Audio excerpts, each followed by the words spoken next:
On this podcast, we talk often about life, loss, and what truly matters. And part of that is taking care of the life we've been given. Did you know that cardiovascular disease and stroke are two of the leading causes of death in the U.S.? Yet 80% of these can actually be prevented. That's why I've partnered with Lifeline Screening. They offer a package of 4 quick, painless screenings for just $159. It's one appointment at one of over 14,000 locations across the country. No needles, no hospital gowns, no hassle. Just simple tests that can bring peace of mind or provide early detection. Lifeline Screening has already screened more than 10 million people, so don't wait. A simple screening can change the rest of your life. Click the link in my show description to schedule your appointment today. And now for today's episode.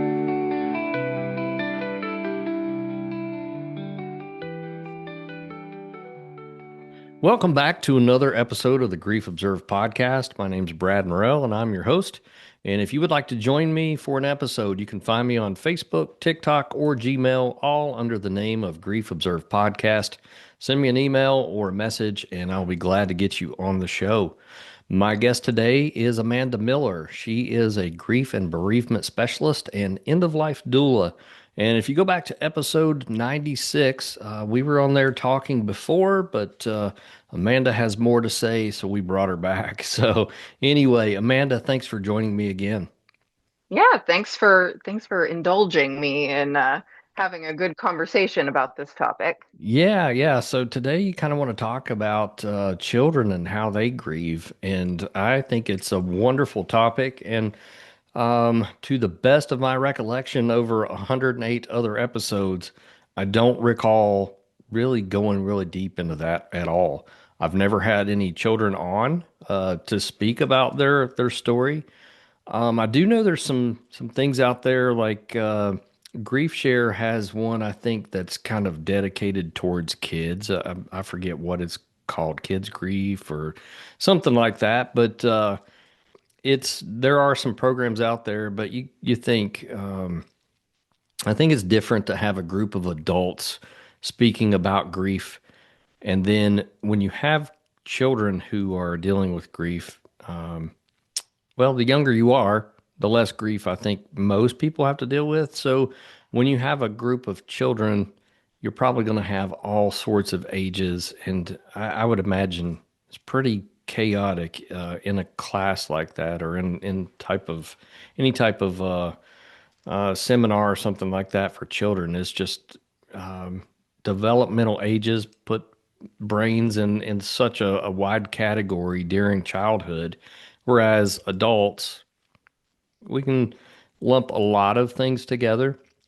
You know, your grief's different than mine in many ways, but still, you and I can grasp concepts that a 7-year old and a 16-year old are going to have a very, very wide range of how they're dealing with grief. So anyway, let's talk. All right. Yeah, like you were saying, kids just kind of handle things different. And it's crazy when you look at the statistics of children, very specifically children, so under the age of 18, experiencing grief. Actually, 1 in 11 children will actually lose either a parent or sibling before they reach the age of 18. Wow. And Wow. by the age of 25, that doubles. So to kind of put that into perspective, it's 4.9 grieving children, and then the number actually doubles to like 12.8, nearly like over. It's over. It's 12.8 million children experiencing grief below the age of 25. Um, And you and said it it was one in how many? I'm sorry. 1 in 11, 1 in 11. And that's before age 18. and that's before age 18. Yeah. Wow. You know, one thing that I have spoken of on here twice, Amanda, that I'll go ahead and throw out again because I think it's a really important thing to speak of. And I want to be careful how I frame this. And I'm not trying to, um, I guess, take away grief from anyone. But between the ages of birth and 18, You have spent 90% of your living hours with your parents at that given moment. So I state that to state for someone who loses a parent at, say, age 18 or after, you have spent 90% of the available hours generally with that parent already. I know it's a horrible consolation prize, and that's not the way I mean it, but I do that to tell people, maybe more as a form of encouragement that, yes, I hate that you've lost a parent, but you've spent 90% of your life with them. And I think that's a wonderful thing.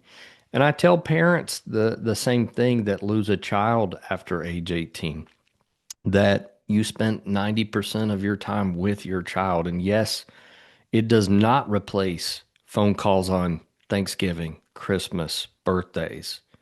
It never will fill in those gaps. But to know that you captured 90% of all time with your child, to me, I feel like that is a little bit comforting. It's still, it doesn't replace your child or it doesn't replace your parent. And I did have one guest on this show that lost a child at 18 years and lost her father when she was 18 years old. So she saw both sides of that coin. Right. Unbelievable.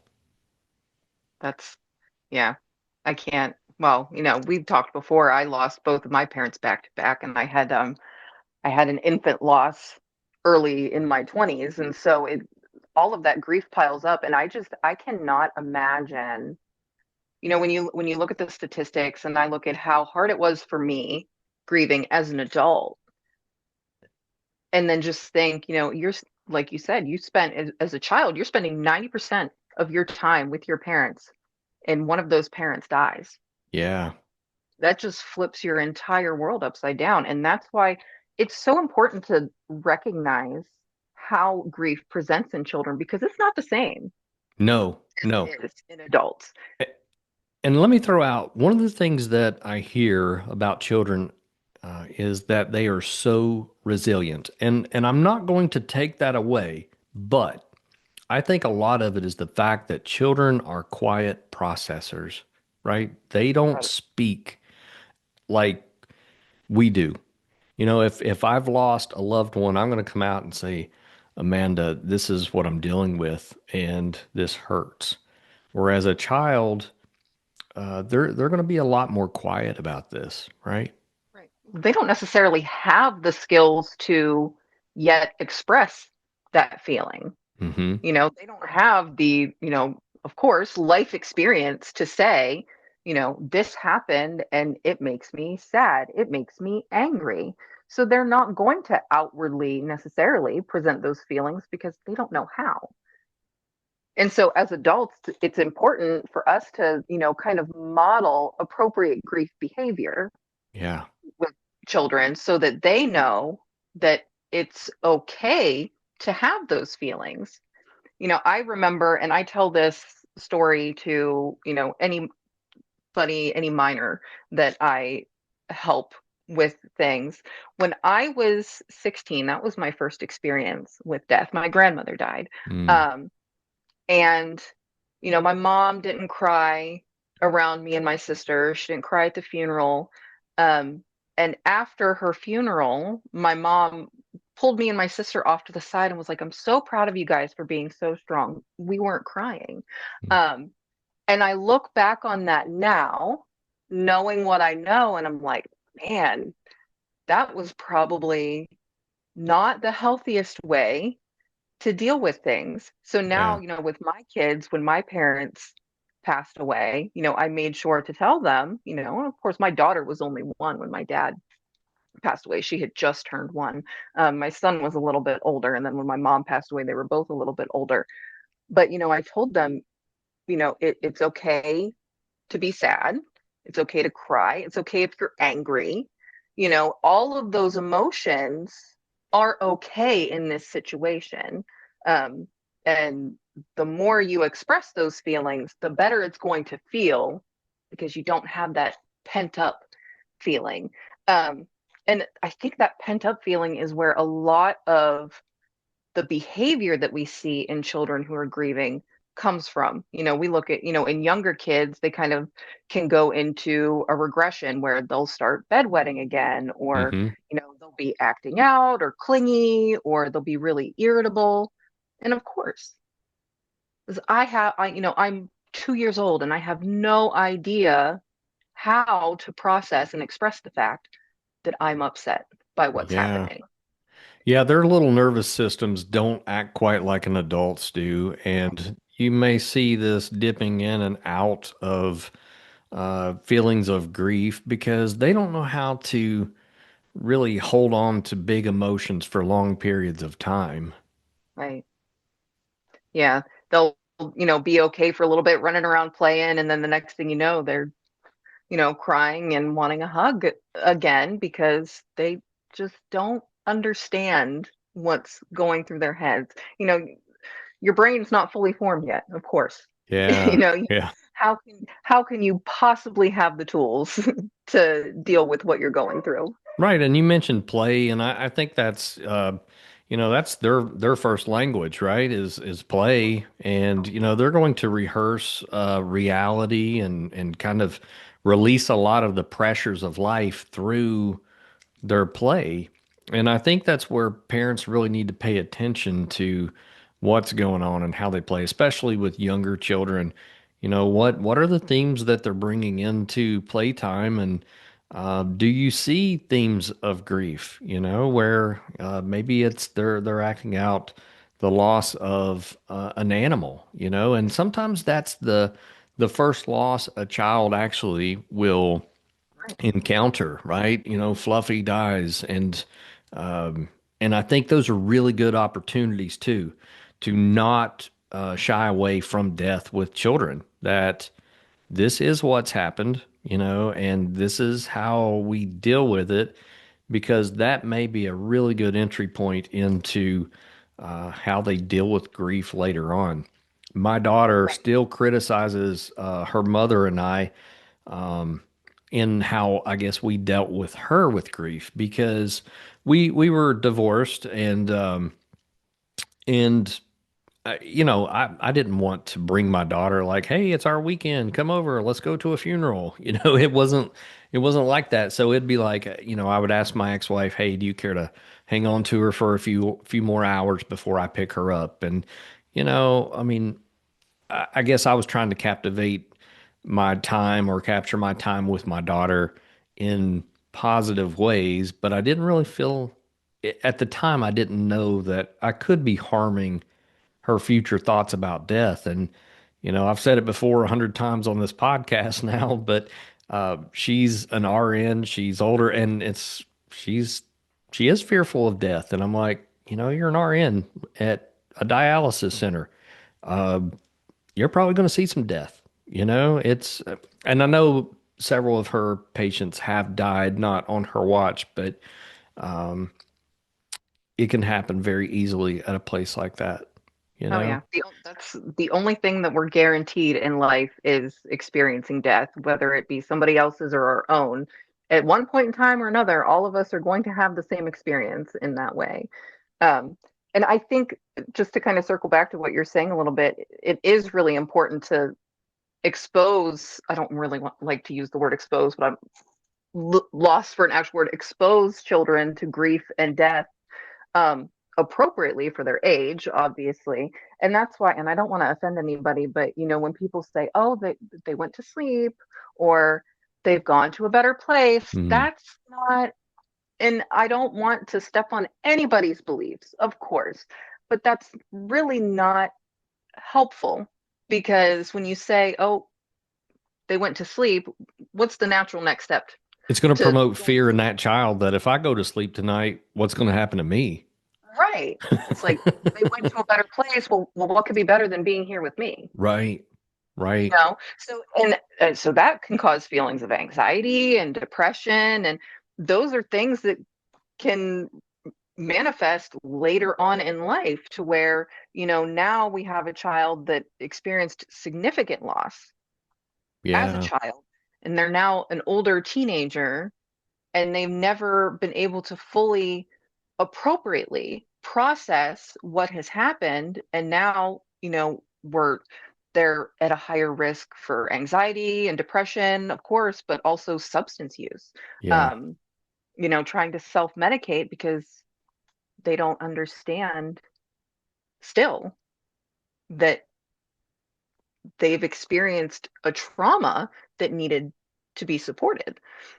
Yeah. One of the things that I spoke about at a grief seminar that I taught this past weekend um, is the fact that when we speak about death, I like if I have a client that's across from me, I want to say words like death, dying, dead.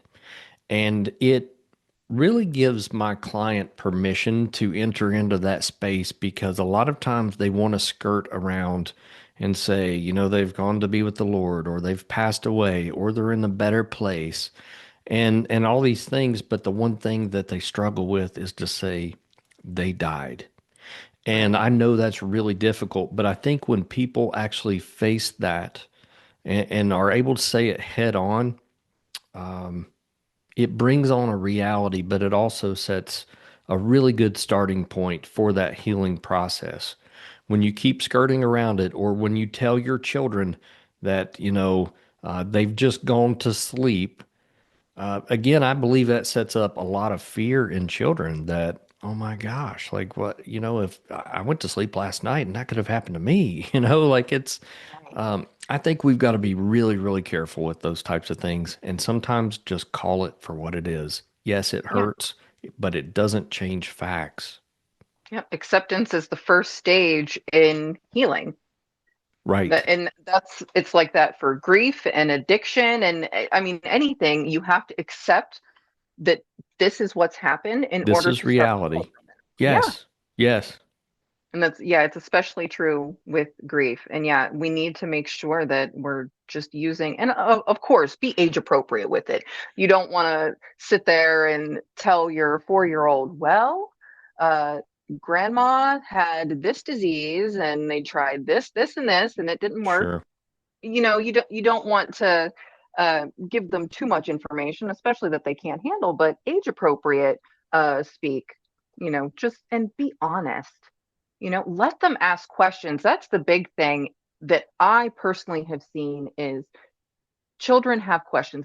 And like you said, they see, they observe, they know something is wrong, and they may have questions, and you can't shut them out. Yeah. You need to answer their questions because silence promotes fear. Yeah. And that you giving them the answers that they're needing is going to help them to be able to better process everything that's happening around them. Yeah. You're talking about questions, and I think that's kind of a kid's way of first circling the wagon around grief. Like, okay, there's something there, and I'm not sure what it is, but there's some other things. You had mentioned, some ages will go back to bedwetting and regression and things like that. Some other signs that I think that we need to be watchful for is clinginess, irritability, just like we do. Definitely changes in sleep. I Oh want to yeah. toss out something here that I struggled with. Now, I remember my grandmother passed away whenever I was 11 years old. And I there was one night, and still as a 50-year-old male, I don't know what the heck I saw, but I swear when lightning struck outside my window, I saw my grandmother standing at the foot of my bed, and it scared the crap out of me. And if it may have been just a child's imagination, I just saw her, in a casket, several days before, but it scared me enough. Now, I was the only person that slept in the bottom of our split foyer. I went and slept with my little sister. I'm terrified, and there was no other beds available. So I'm like, I'm hopping into bed with her. I'm scared to death, as an 11-year-old kid. And again, it's, I recall going to funerals and things like that whenever I was younger, but it wasn't real frequent, and I tried to avoid them at all cost because I don't know, maybe because my parents weren't 100% honest about death. Maybe they didn't use certain words, you know. I don't think I had a mystery about what death was, um but certainly some misconceptions about what death was, you know? Right. Yeah. When my mom passed away, my daughter had just, well, my daughter was 1 day short of 3 years old when my mom passed away. Um, and for several months after that, um, she would just not sleep by herself. Hmm. And that's fairly common for 3 years old. They kind of go Sure. through sleep regression and they want to be held and clingy and everything, but she would not sleep. And I would have to sit on the floor of her bedroom for hours every night trying to console her to go to sleep. And I think about it now and I'm like, she was probably scared. Hmm. She was probably a little bit scared because at 3 years old, you're kind of just starting to be able to recognize things like that. You start having memories and you start really being able to observe things and Sure. process them. And so I think that it was probably a little bit scary for her that, I was gone for several days with my family. And then I came home and, explained to them that, my mom had passed and they weren't going to see grandma anymore. And it was like a switch Hmm. went off and just no more sleeping. There was no more sleeping for Yeah. for a few months. And finally I got her to the point where she was okay again, but still to this day sometimes she'll be like, "Do you remember when you used to have to sleep on my floor cuz I wouldn't go to sleep?" And then she'll be like, "Yeah." And then, you know, a little bit later on she'll be like, "I really miss grandma." And I'm like, Hmm. "Yeah, me too." So I understand now that I'm like, "Oh, that was her expression of grief Yeah. at Yeah. that age. That was the way that she was expressing her grief." Um, so I recognize it now and I didn't recognize it at the time. Yeah. I think there's some, I don't know, green flags that we should be looking for when a child is processing grief, you know, and I think some of them we've already mentioned, you know, being, you know, playing and being curious and asking the right questions. But sometimes it's as simple as, you know, they're eating well, you know, they're participating in life. I think those are all things, but when you see them checking out or not participating, I think we have to be responsible enough to check in with them and see what's going on. And also when they ask a lot of the blunt questions, you know, I think we have to show up with as much courageousness as they do, Oh yeah, right? definitely. And it's important to recognize these things and early intervention, right? We want to make sure that we're getting them into age appropriate therapy. So, younger kids, you do play therapy, because, you meet them where they are. With Yes. the older kids, you can do, incorporate journaling or peer groups, or once they get even older into teenage years, then you can maybe try to get them into actual talk therapy if it's needed. But yeah, catching the signs that there's something just not right Yeah. early is important before it turns into something that is going to be a lot more difficult to get a hold on.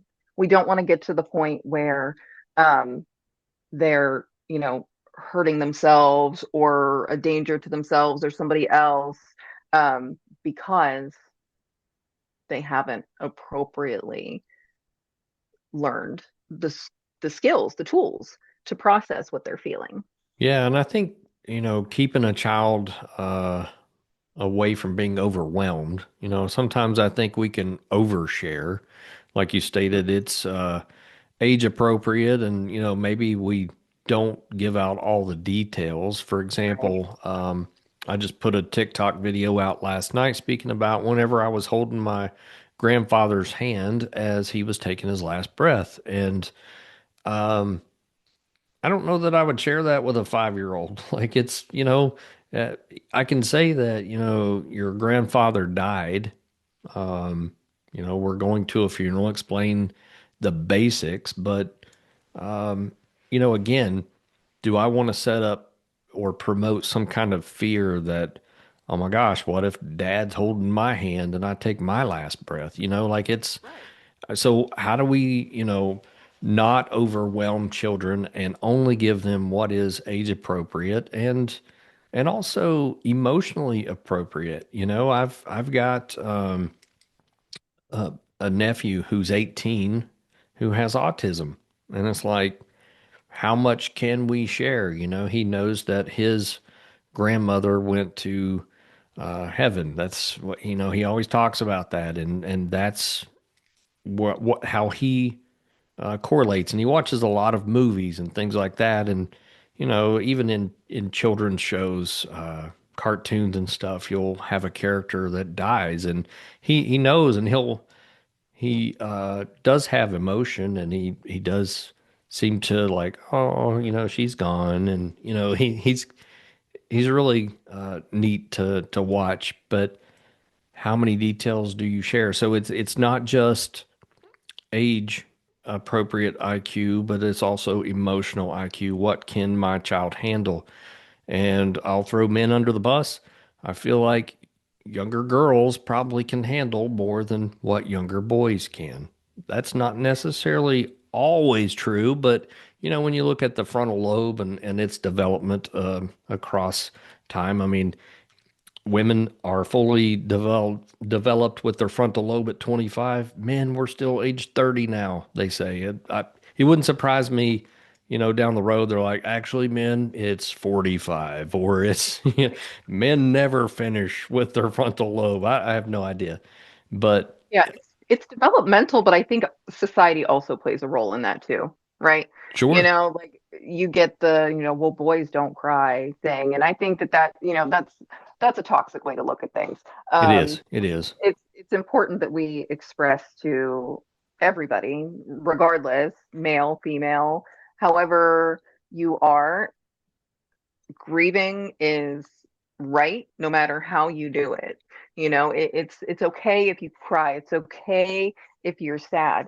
And yeah, just talking about being honest with them, I think it's also really important if you are taking your children to a funeral, um, try to explain to them what to expect. Yeah. Yeah. I think, culturally, funerals are very, very different across the board.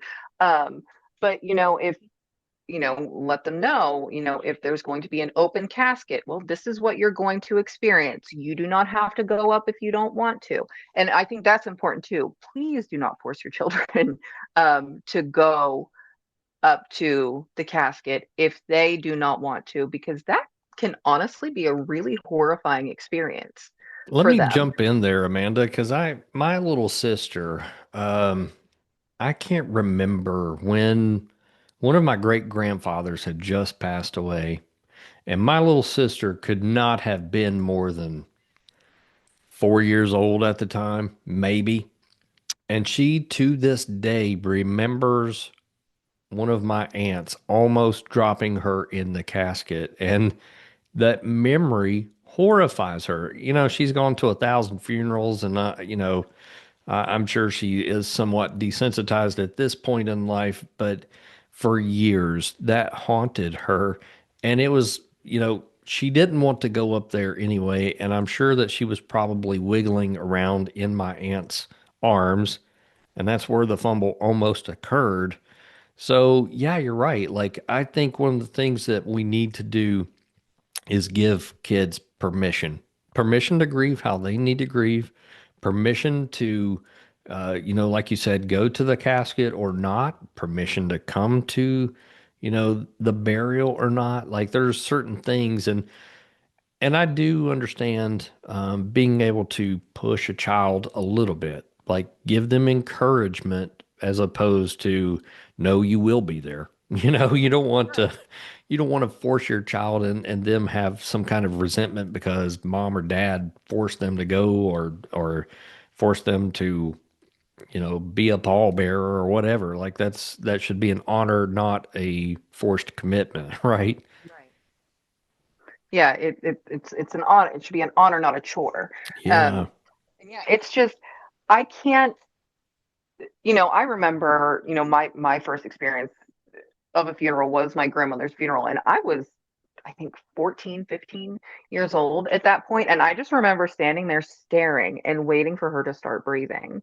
Mm, Imagine being a child and, having that same feeling, but also not having the understanding of what is actually happening because you haven't had, grief appropriately displayed to you or had things appropriately explained to you.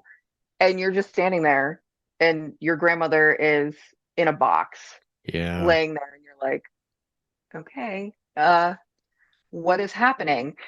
So it's important to, really explain things. And like you said, encourage, but don't force. Mm, You can say, you know, do you want to? If you want to, I will come with you.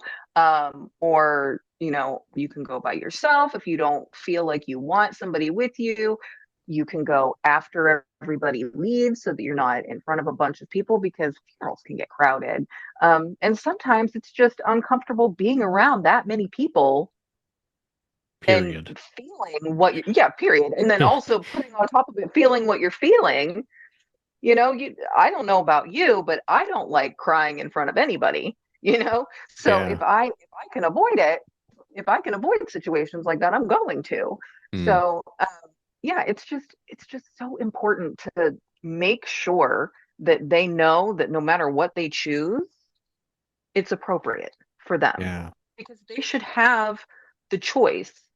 You know, we have a choice as adults. We have a choice. I could say, I don't want to go, so I'm not going to. Yeah. Why are we forcing it on the kids? Yeah. It doesn't make sense.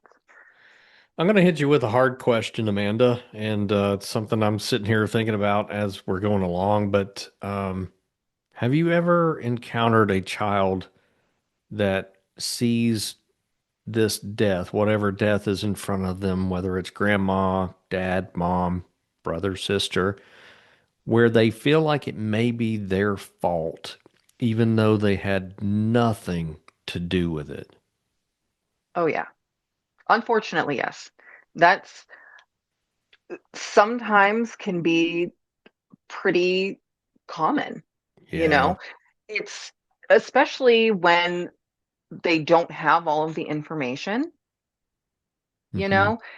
Um, it can really kind of stick in their head, well, what could I have done Yeah. to And to I, change it? yeah, and I can see how a child may start leaning into some type of perfectionistic behavior, almost like, okay, if I caused that, then I've got to be really, really good, or um, maybe I become, oh gosh, here's a good one.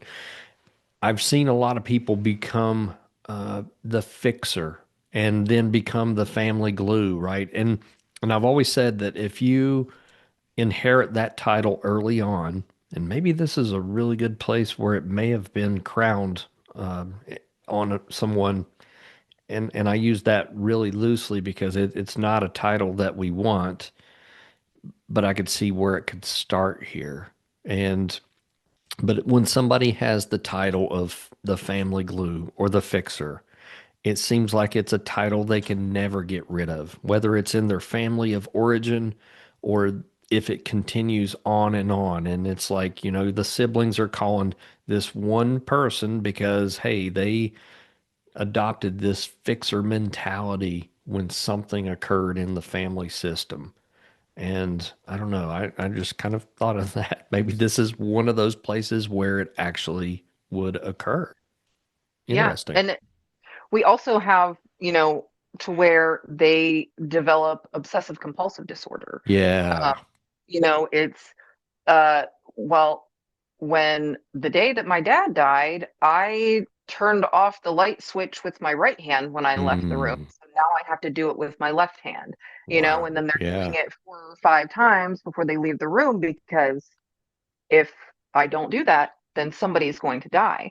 And that honestly is something that can happen a lot. And we need to watch out for that because if a lot of people, like you said, can kind of see it as like a perfectionist kind of thing. Like, oh, this person is so good at doing this and that. Well, they may be, you don't see what's going on behind the scenes. And if you're not paying attention, you can miss some really important signs to kind of get ahead of that before it gets out of control. Yeah, you're exactly right, Amanda. And I've had people come in my office, and some of their obsessions seem so far disconnected from reality, and but they've made it into reality. For example, if I don't put this screw into the wall correctly 7 times, then my spouse won't make it home from work today. And you're like, okay, tell me how those two are connected. But you're right. It very well could start with something as, well, that one time that I didn't make 3 baskets in a row playing basketball, uh, dad died, right? And it's like, whoa, where, it may not make sense to you and I, but it does make sense to the person that's trying to really relieve anxiety, right? That's where there's the anxiety that leads to the obsession. There's a compulsion that relieves the obsession, which relieves the anxiety. But guess what? It's time limited and it comes back, and then they have to repeat that compulsion again. So, yeah, very interesting stuff that we're speaking of here. And I've never really thought about how those seeds could be planted in death and grief, but certainly so. Yeah. It's funny when we really look at things and how you can kind of trace some of these things back to their origin. And a lot of times the origin is grief of some sort, whether it's, death of a family member or, and we can grieve things like the loss of a job, Sure, or, sure. Divorce. you get, yeah, divorce, or you get chronically ill. And those things can be traced back to some form of grief. Yeah. So, yeah, it's important to really pay attention. Yeah, yeah, absolutely. Do you feel like I want to go back to one thing that you were talking about with tears and things like that, and you said you don't really like to cry in front of other people, and I get that. I'm like, I don't really care who's watching, and I don't feel like less of a man. I'll cry, no big deal. But I think a lot of times that's one of the things that I hear at funerals, not just with kids, but like, don't cry. And it's like, no, I've talked a million times on this podcast about the neurotransmitter leucine and kephalin in our tears. That's a painkiller, and it's like it is supposed to soothe you. So I'm always like, yeah, cry, let it out. Come on, girl. You know?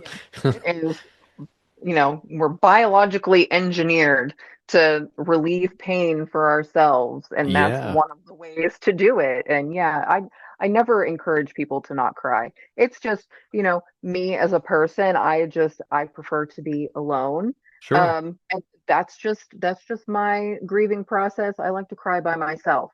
Um, and I don't mean, completely by myself. I model these kinds of things around my children. sure. Um, around my family, and I don't really mind that. But in a room full of people that I don't necessarily know or like, I'm gonna wait until I'm gonna wait until later. Yeah. Um, Yeah. I don't want to sling snot around just anybody, right? It's, right, right, yeah. I want to be, around people that I'm comfortable with, yeah. Yeah. to let that kind of stuff out. We talked, or you mentioned at the beginning, Grief Share and how they have programs for kids. I don't know if you have ever heard of, there's an organization called Eluna. Have you ever heard of No. them? So they specifically um, have programs for grieving children and children who are have substance use disorder in their home. They Hmm. actually have camps across the United States, and they have, I mean, they have all kinds of programs, and they have a bunch of resources where they can, help families with children find help for their kids when they're grieving. Um, yeah, I wanted to throw that out there just because you had mentioned grief share. And I know that grief share specifically, and again, I don't want to step on anybody's toes, but grief share specifically deals a little bit more with religion. Yeah, yeah, Most of their stuff takes place in churches, and I know that that's not really everybody's thing. Not everybody's comfortable with that. that's right. Um, especially, as a, our country as a whole, um, we have so many different religions and cultures. And so meeting inside of a church may not be the best fit for everybody. So yeah, I just wanted to mention Aluna personally, because I think that they're just a fantastic organization. And I have used their resources. Actually, just the other day, I had a teenager that had reached out for assistance. Their mother had suggested, "Hey, maybe you should do this," and they had reached out, and I used their resource center to find some book recommendations to give to this teenager that had reached out to me. So I, they're great. They have a lot of really good stuff. Nice.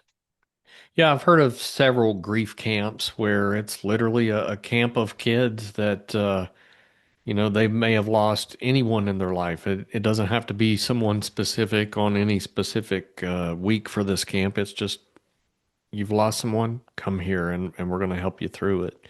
So those are really awesome. Right. Yeah. Aluna actually recently, Childhood Bereavement Day was November 20th. And so they put on the National Luminary Ceremony.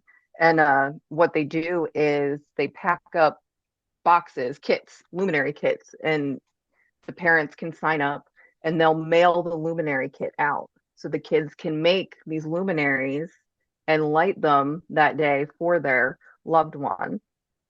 So How that was, cool. I know that was really cool. We actually I participated in that with my daughter. My son wanted nothing to do with it. He didn't. He was like, "Yeah, I'm good." But my daughter and I participated in it, and it was really sweet. They did everything. They have physical camps too, but they have a lot of online stuff, and this was something that they did online, and I was able to participate with my daughter, and it was really sweet to Nice. see, all the kids on there sharing things about their loved one that had passed away. And it's just like, that just makes your heart so happy to see them actually doing something to process that grief. Yeah. And what a great segue to speak about certain rituals that we may help a child do. And I think as simple as, making a luminary as you speak of, lighting a candle, drawing a picture. Um, Maybe it is as simple as placing a flower inside the casket at that moment, or there's so many other rituals. But I think when we involve children in the process, I think it's a beautiful thing. And I think it eases their mind too that uh, they got to be a part of this process. And maybe it's picking out an outfit for this person, right? I could see where that could be dangerous too. Right. Yeah, Grandpa wanted to be buried in his camo. Maybe not. I don't know. You know? Maybe that wouldn't be the best idea. But Yeah. no, yeah, you're right. It's really important to kind of incorporate children into those things because it also teaches them what to expect. Mm, In the instance of picking out an outfit, right? We can say this is the outfit that they're going to wear forever. Would you like to help me pick something out that they would like? mm. And that's I can see how that would just be really, like, if I was a kid, that would make me proud, like I helped pick out this That's outfit, right. That's and right. that's the outfit that they're going to have on their body forever. They're never going to take it off, and I did that. Yeah. Um, and yeah, like you said, putting a flower in the casket, helping pick out flower arrangements, like these are all very, very simple things that you can have kids really of almost any age, as long as they're capable of looking and pointing, you know, you can incorporate these things with them to help them feel included. And that would make it less scary Yeah. for them because then they're knowing a little bit more of what to expect. Yeah. One of the things that I have spoken of on this podcast often is the fact that I think our corporate system is broken when it comes to death and grief. And, we assign, okay, you get $5, 5 days for a mom, 3 days for a grandparent, 1 day for a cousin or something like that. But I'm sitting here thinking as we're discussing children, what do you think schools do, and where do you think schools may miss the mark when we're trying to help grieving children in the public school system? Any thoughts? Yeah, there's an expectation for children um, to, not miss school. I know that, even the local schools here, they sent us a thing at the beginning of the school year that was like, if you miss this many days of school, it doesn't matter why. It didn't matter why. It was if you miss this many days of school, you're going to have, you'll be reprimanded in some way. I don't remember what it was, but I was just kind of like, huh. So you don't want us to send them to school sick, right? But you also don't want them to miss school. And it doesn't matter what the reason is they miss school. But yeah, there needs to be, I think, some guidelines Yeah, set, and it's so varying, right? Because not every educator is going to agree, you sure. know, and which is unfortunate. But and I think that that's why we need to have some guidelines, not necessarily numerical, Right, like they do. right. I think that that's an issue anyway. You're telling me I get 5 days to grieve. That's not enough time. Yeah, when a child comes into the world, we give a mom 6 weeks, to kind of transition in, 6 to 8 weeks, and sometimes more. But we don't really have that kind of transition when people are leaving, right? It's I don't know, that's kind of sad. Yeah, what if the person that passed away is the primary caretaker? Um, and then, you're having to juggle, oh, how do I go back to work? How do I get them to school? Um, and as far as the school system goes, if we're expecting adults, right, fully formed adults to return to work in 5 days, and we know that children don't have the necessary skills to process grief, why are we not providing them not only with time off for these kinds of things, but also why is there not a more accessible counseling in schools? Yeah, yeah, I think that a lot of issues with youth mental illness would be less if there were more awareness for mental health in the schools. Because you have to think, these kids are spending 8 hours a day with their teachers and their peers, and they're spending less time than that at home most of the time, right? Not necessarily less time, but less waking time because, ideally they're getting 8 to 10 hours of sleep a night. You know, that first line of defense is the people that are with them the most. And I think that you know, I've sat in on seminars for educators to help assisting in grief. And it's amazing to me how many of them are willing to assist, but the school districts don't give them the tools, mm, you know? And I don't really think, and it shouldn't fall on the teachers completely, but the school districts, the school boards should really sit down and say, okay, what can we do to make it so that if this kind of thing occurs to one of our students, then we can make sure that we're able to help. Yeah. Yeah, I think I know there's a lot of people and a lot of noise going on at our school systems, but I feel like there's never enough eyeballs on kids there.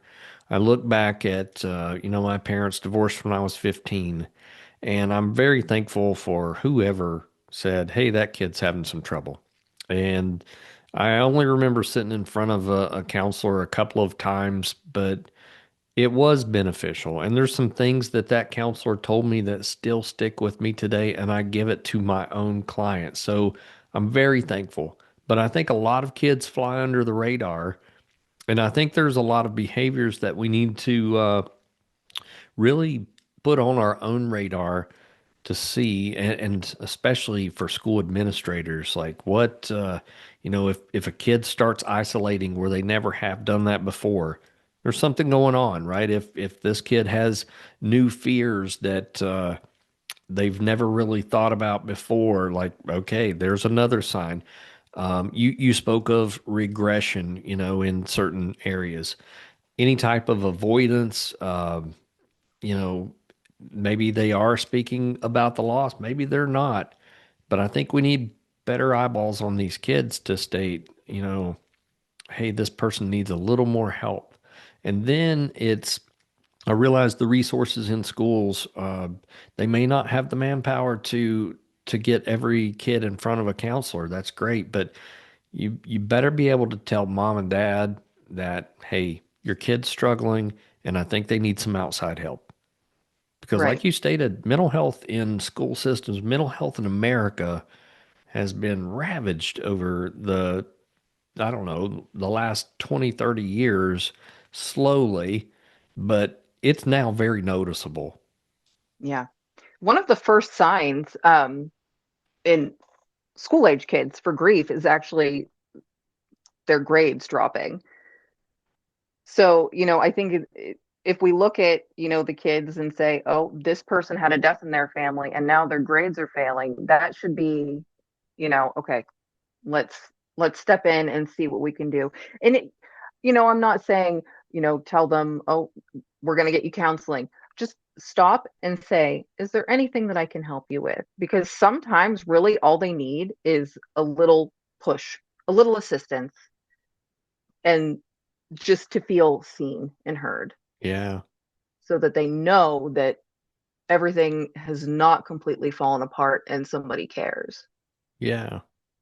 One thing as we're getting close to the end here, Amanda, I'm wondering if you feel like a child's grief changes as they get older. Not how they process the next grief, but maybe how they process the last grief. And I really feel like the answer is yes.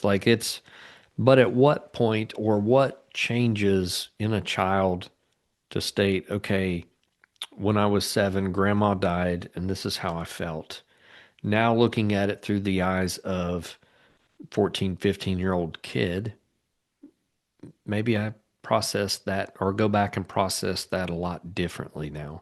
And I can understand more about that moment. What are your thoughts there? I think just, developmentally, you know, as you grow older, you kind of process things differently, right? And you may also see other people processing things, Yeah, you know, especially in, school age kids. Somebody somewhere along the line is going to experience a friend at school who is experiencing a loss. And you yeah, see how they're modeling their grief. And you go, huh, I didn't do that.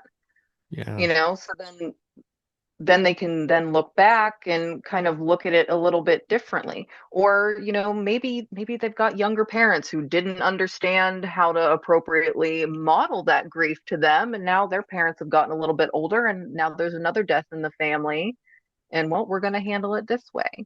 And so they're able to look back and say, okay, maybe I need to take another look at this loss before. But yeah, it definitely changes over time. I know that I can say, I when I processed the grief of my dad, I didn't process it the same way as I did the grief of my mom. So Sure. I went, I went back, I'm still, it's been 5 years and I'm still going back to that to process it a little more different and a little healthier than I did at that point. Yeah. Um, Before I turn it over to you for final thoughts, I've got one last $1 million question here, and I want to incorporate your career into this as a death doula, end of life doula. What have you had children with you when someone is passing? Um, I have not yet okay. had the experience of having a child there. I am prepared for when that does happen, Okay. um, but I have not yet had that experience. Okay. Um, but if you're asking what to do in those situations, Yeah. Yeah. definitely just gently explain to them Mm, what's happening. Watching somebody die can be a really scary experience if you let it be. yeah. I think that education is the best thing that we can do to prevent that fear. And so explaining to them, this is what's currently happening and this is what's going to happen next. And then after that, this is going to happen. Of course, age appropriately. It takes the fear out of it because you know what to expect. Yeah. Amanda, this hour has flown by. I guess we're going to have to do an episode 3 down the road.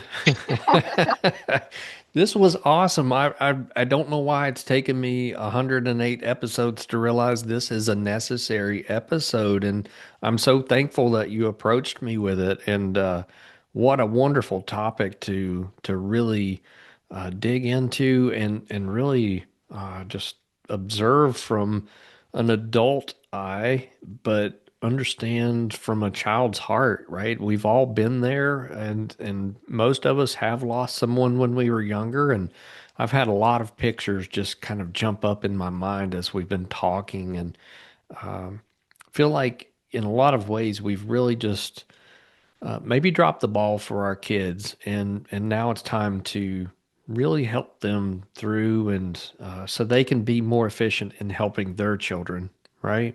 Right. Yep. Support isn't just compassion, it's preventative mental health care. There you And we go.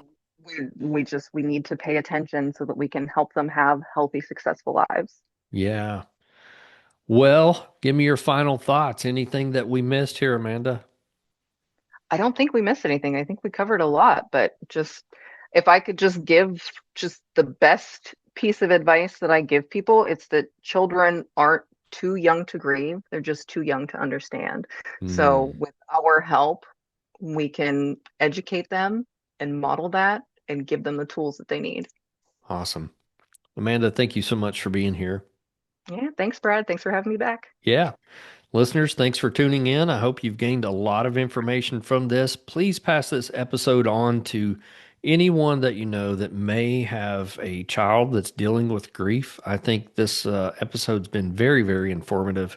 And if you have any questions, reach out. I'll have Amanda's information in the show description. And of course, feel free to email me. And listeners, have a great day, and we will catch you on the next episode.